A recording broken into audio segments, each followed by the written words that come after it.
Saudações, leitores e seguidores do Instituto Liberal. Eu sou o Lucas Berlanza e este é mais um IL Flash, aquele momento da semana em que a gente elenca os 7 artigos que mais impactaram, que mais fizeram sucesso no nosso site oficial e nas nossas redes sociais. E hoje o nosso IL Flash começa com um texto do professor Alex Pipkin sobre a propaganda petista. Esse é exatamente o título do texto. E o professor Pipkin relata nesse artigo que, quando ele estava no exercício de mudar de canal na televisão, ele se deparou com uma propaganda do PT, que fazia referência à mulher. O que chamou a atenção dele de uma forma extremamente agressiva foram os motes da propaganda, que dizia que o PT defende o Brasil, defende você, a mulher. Obviamente fazendo parte, na visão do professor Pipkin, da estratégia gramsciana de manipular mentes e dividir a sociedade jogando os cidadãos uns contra os outros. Embora o governo atual afirme que deseja a união, diz o professor Pipkin, qualquer sujeito com mínimo de esclarecimento já percebeu que o plano, uma vez que não há plano algum, é atacar o governo anterior e buscar até a última gota a vingança e o revanchismo. Isso é o que caracteriza o atual governo Lula. Essa é a crítica que faz o professor Pipkin. Essa divisão é baseada no estímulo ao ódio. E aí nós temos o texto do Roberto Rachevsky sobre a coragem e o ódio. Só que o texto do Rachevsky não tem nada a ver diretamente com o governo Lula. É sobre os bilionários que morreram submersos no Oceano Atlântico na explosão do submarino que eles estavam usando para visitar lá os escombros do Titanic afundados e que foram objeto da zombaria, da troça de muita gente, e até do ódio de muita gente que falou que eles mereciam morrer porque eram ricos, burgueses, que estavam ali fazendo um passatempo de luxo, etc. E tal, por isso mereciam morrer e debocharam deles. Segundo a visão do Rachevsky, eles morreram realizando seus propósitos de vida.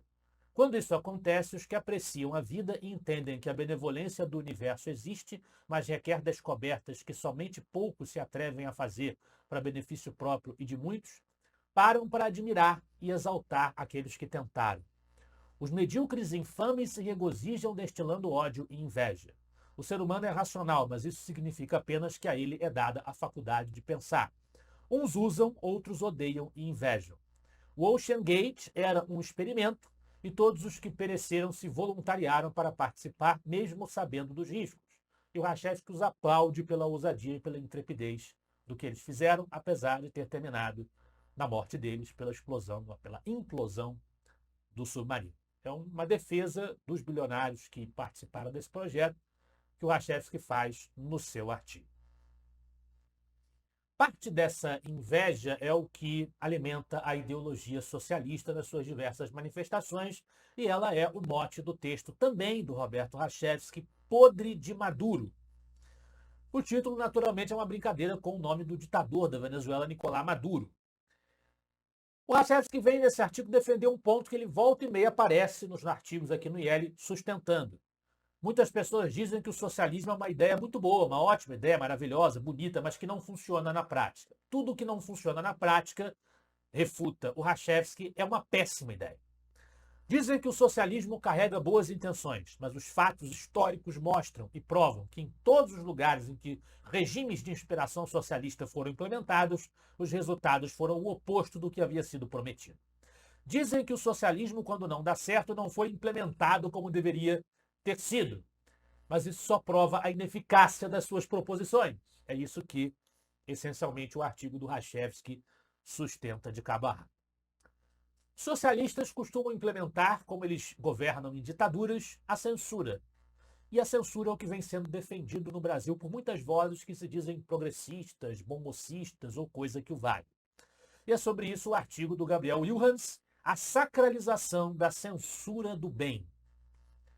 Diz-nos o Wilhans que a máquina da censura que está instalada, que tem operado no país, ainda que de forma de maneira informal, né, e que aguarda uma formalização do Congresso sob ameaça de que o STF a fará por conta, né, o PL 2360.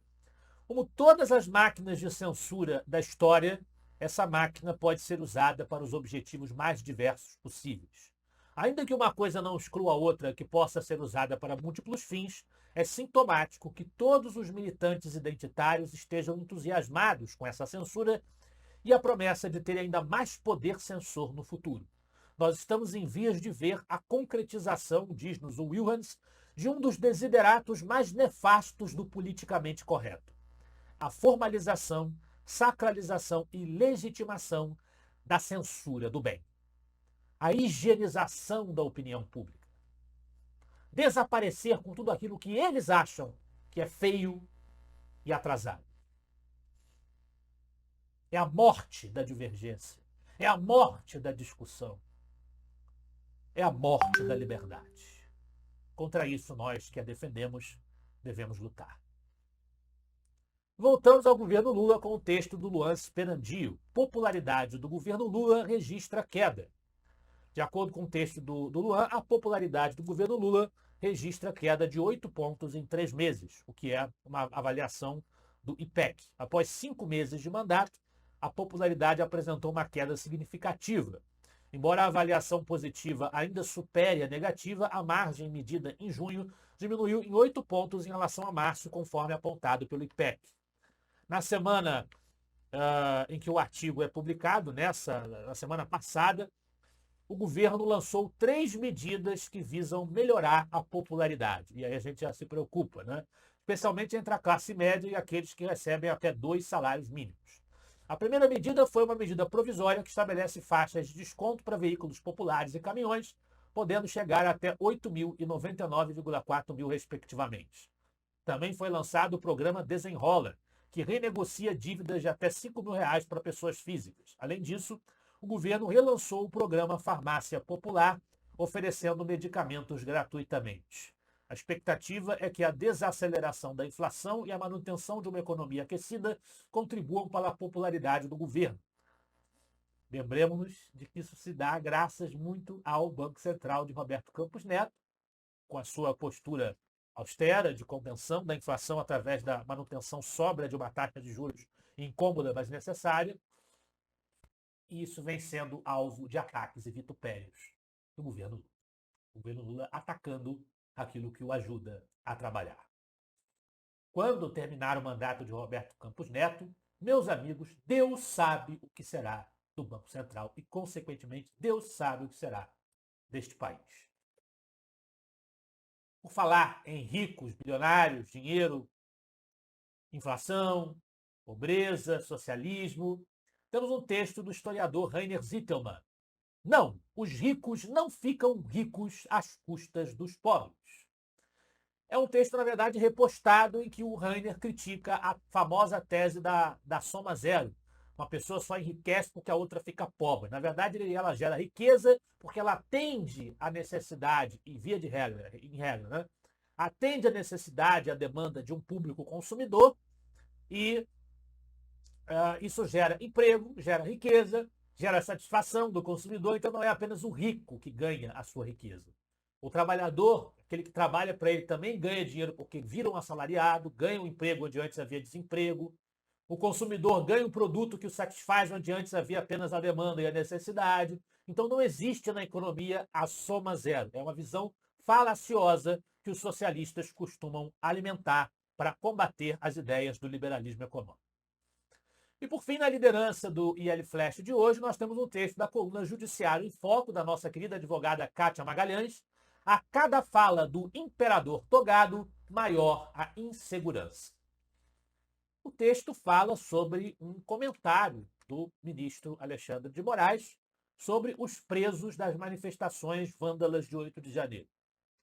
Indagado por jornalistas, diz a Kátia, sobre a receita para aceleração no ritmo de julgamento dos acusados de participação nos atos de vandalismo do 8 de janeiro, Moraes admitiu que as condutas de cada invasor não serão analisadas individualmente, pois é um caso de condutas múltiplas.